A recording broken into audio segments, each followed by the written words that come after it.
que no se respeta. Pero te hacen firmar así ahora un contrato de alquiler. Te hacen firmar así y hay lamentablemente denuncias de actualizaciones trimestrales. También. Sí, es terrible lo que está sucediendo y más allá de lo que consigue, lo que concibe esto, lo que significa para los ingresos, ¿no? Hablamos que los de menores recursos hoy están destinando para alquilar una vivienda entre el 60 y el 70% de sus ingresos, de sus sueldos. Muchísimo. Ahora, Gervasio, a ver, por ejemplo, una persona ahora va a alquilar, ¿no es cierto?, una propiedad. ¿Qué tiene que tener en cuenta? Y también te pregunto para aquel que va a renovar el contrato, ¿no? Lo que hay que tener en cuenta, me parece, es que, y algo que creo que los inquilinos saben muy bien, y es que en la inmobiliaria no se puede negociar absolutamente nada. No. Que las inmobiliarias imponen sus condiciones, que son, por lo general, todas completamente ilegales, como por ejemplo lo que hablábamos del precio, que se aumenta cada 6 meses. Eso está prohibido. Pero te lo hacen igual. Exactamente. No hay manera de poder... Exactamente. Es más, y se ponen a favor del propietario. Y bueno, porque el cliente es el propietario. Es que en realidad el cliente es el propietario de las inmobiliarias. Por eso es tan absurdo que en la ciudad de Buenos Aires la comisión inmobiliaria la pague el inquilino, que los pedidos de informes... en provincia también. En provincia es quizás más grave, porque provincia tiene una ley un poco mejor que la de la ciudad de Buenos Aires. En la ciudad la comisión la tiene que pagar el inquilino un mes, pero en provincia de Buenos Aires tienen que pagar mitad cada parte, pero el inquilino en provincia de Buenos Aires paga hasta 2 meses de comisión. O sea que también existe la irregularidad. El depósito y demás, ¿no es cierto? Además del depósito, el mes de adelanto, y lo que sucedió en la ciudad de Buenos Aires es que había una ley, hay una ley en realidad desde del 2007 que obligaba a las inmobiliarias a cobrar un mes de comisión a los inquilinos. Claro. Y se cobró durante 10 años, desde el 2007, en realidad hasta 9 años, hasta que nos presentamos en la justicia, se cobraron 2 meses de comisión, que para que tengamos idea son algo así como 1.200 millones de pesos por año que los inquilinos les dimos a las inmobiliarias de forma ilegal, o sea, nos robaron, ¿sí? Bueno, la realidad es que hay un sistema bastante perverso, que es el del mercado inmobiliario, que opera completamente en negro, con una evasión fiscal multimillonaria, que además de perjudicar a los inquilinos, perjudica a todo el país. ¿Y quién controla esto? Nadie. Bueno, en la ciudad de Buenos Aires quien tiene que controlar las inmobiliarias es el Colegio de Corredores Inmobiliarios, que es como, bueno... poner un zorro en un gallinero. Exactamente. Es lo mismo.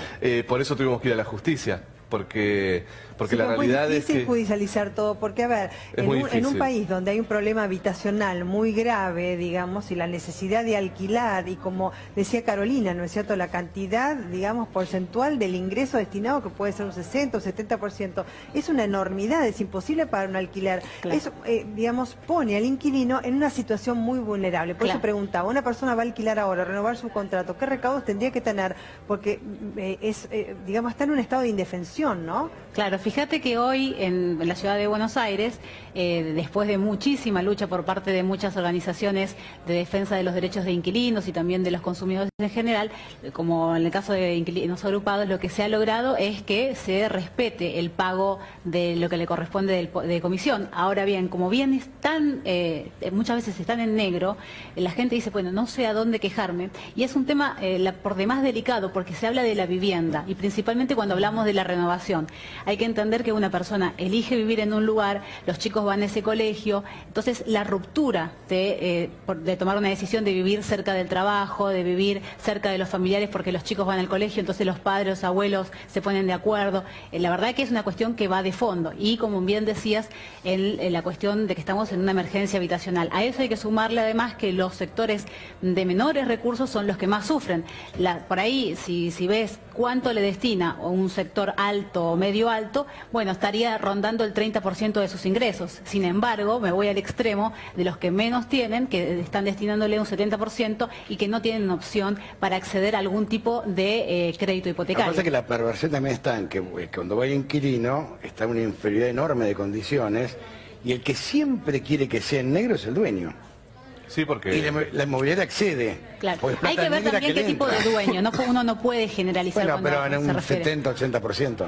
Es que en realidad el dueño que querría dar factura y comportarse como la ley indica, ve que todo el mercado se maneja de forma completamente ilegal, porque las inmobiliarias también se manejan de forma ilegal. Es muy difícil que una inmobiliaria tenga una factura de algo. Vos hiciste que sacaran a un titular de una cámara, ¿te acordás? Un debate acá en un programa que yo conducía. No, increíblemente... Pero después del debate lo sacaron, después lo quisimos invitar, no estaba mal. Increíblemente pasó algo muy increíble con él, porque él... siempre dijo que nosotros teníamos razón con lo que estábamos planteando de la ley. Él nos decía, sí, en la Ciudad de Buenos Aires hay que pagar un mes de comisión y no más. Y entonces la Cámara Inmobiliaria lo hizo renunciar. Hace poquito, ustedes vieron, Armando Pepe, que es uno de los grandes inmobiliarios de la ciudad, dijo que el mercado incumple la ley. Por eso para nosotros es tan importante, primero... Perdón, ¿qué es incumplir la ley? Y incumplir la ley es robarle plata al que pueda. Sí, pero ¿qué sería? Si yo voy a negociar, digamos, no todo el mundo sabe cuál es la ley ni lee la ley. ¿Qué por ejemplo, hacer contratos donde nos obligan a los inquilinos a renunciar a todos nuestros derechos.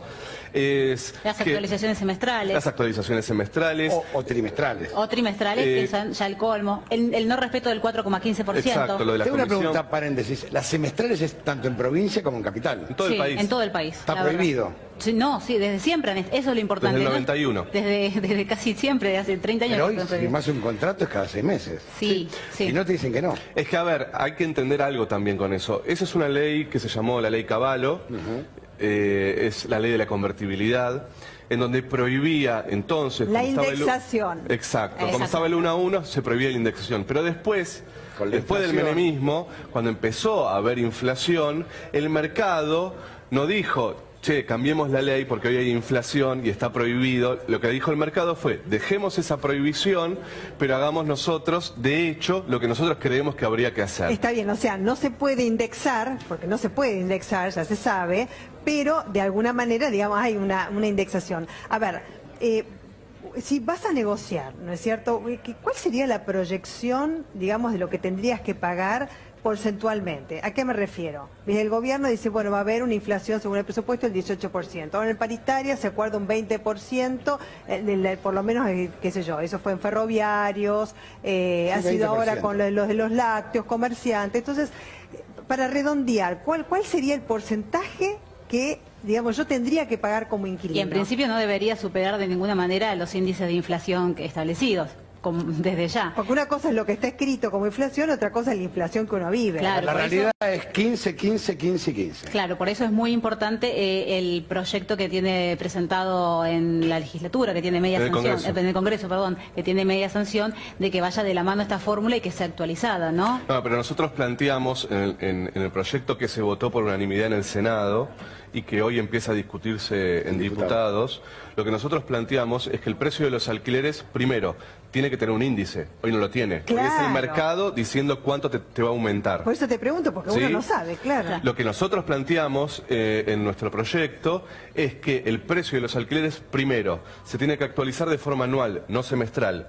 Y segundo, y lo más importante en realidad, es que este índice está compuesto por la inflación, por un promedio entre inflación y salario. ¿Bien? ¿El salario del trabajador? Claro, porque en realidad... No, un salario promedio. El coeficiente de variación salarial, que es un promedio... el índice de variación salarial, exacto. Claro. Porque en realidad hay un negocio, sí, que hay que resguardar también, que es el de los propietarios, pero también hay una necesidad que es de aquellos trabajadores que no pudimos acceder a una vivienda propia y que alquilamos por necesidad, porque no nos queda otra. Por lo tanto, el precio de los alquileres para nosotros y para las 7 millones de personas que alquilan en Argentina debería ser bajo este índice. Por supuesto, el gobierno nacional, ¿qué quiere hacer? Sacar la variable salario y dejar solo la variable inflación, con el riesgo de que, con el correr del tiempo, si la inflación es de un 40%, como fue el año pasado, y los salarios suben un 20%, se parta. Durante un tiempo vos quizás lo podés pagar y un día llega el momento en que no lo podés pagar más. Claro. Pero llega el momento en el que el inquilino no puede pagar más, pero tampoco puede cobrar el propietario, que fue lo que sucedió en un momento en Argentina. Por eso me gusta que vos estás analizando los dos aspectos. Pero la realidad es que hoy en día, yo te digo esto, lo conozco porque firmé yo un contrato de alquiler, hoy en día te hacen 15, 15, 15 y 15, que y no renovación, es el 60, y que no es el 60, no, es el 70 y pico. Exacto. Claro. O sea que a vos en un año terminás pagando el 70 y pico % más de tu contrato originario. Sí, pero en realidad la cuenta es un poco más extensa que deberías hacer. Suman expensas y todo lo demás. No, porque además vos tendrías que... Suponete que no te mudas cada 2 años, que estás 4 años en una vivienda. Bueno, te hace el doble. ¿Sí? En la renovación, como decía ella, vos tenés aumentos entre un 40 y un 60%. Entonces, de un mes a otro, pagás un 50% más. Esa es la perversión que hay que de 5.000 pasas a 7.500, exacto, por ejemplo. ¿Sí? Ahora, ahí empieza a pasar lo que vos decías, 15% semestral. Entonces, del último mes que vos tenías 5.000 pesos al último mes del contrato, de 24 meses, vos terminás pagando el doble. Claro, ningún índice de inflación va de la mano de eso. Es el 100%, es una locura. Exacto. Por eso dice que la inferioridad de condiciones de los inquilinos hace que a veces define cualquier disparate. Y esa es la presión. Y sí, por eso es tan importante que finalmente contemos además con un organismo de control, más allá de la ley. Porque la ley por eso va de la mano. ¿Quién controla? Exactamente, porque lamentablemente hoy lo único que encontrás es asesoramiento a través de la Defensoría del Pueblo, que hay un defensor del inquilino, pero una figura creada hace muy poco tiempo. Antes de eso, la verdad es que no sabías a dónde recurrir, tal vez alguna entidad que pudiera asesorarte, pero nunca pasaba más allá de eso, ¿no? Entonces, ese es el mayor inconveniente que se ve hoy, que vaya también de la mano de la ley. Claro, y como decía Gervasio, y les agradecemos muchísimo que hayan venido, hay que mirar los dos aspectos, porque si no también el propietario no quiere alquilar, así que hay que contemplar, digamos, los dos. Muchas gracias. Digo, lo último, hoy en el Congreso, en la Comisión de Legislación General, se empieza a discutir sobre alquileres y es importante que todos los diputados del Congreso se metan en este tema y que empiece a haber un poco más de voces que hablen sobre esto, porque hoy hay un silencio absoluto. Muchas gracias. De nada. ¿Hablamos de auto, Roberto? Así es, buenas tardes para todos. Buenas tardes. Naturalmente, ¿no? Hablamos de auto y vamos a arrancar el relevamiento de lo deportivo de este fin de semana con un accidente que es realmente increíble. Tremendo. No pasó mayores por un guardrail, el guardrail de Dios. Miren lo que pasaba, Islas Canarias, Campeonato Europeo de la especialidad Rally,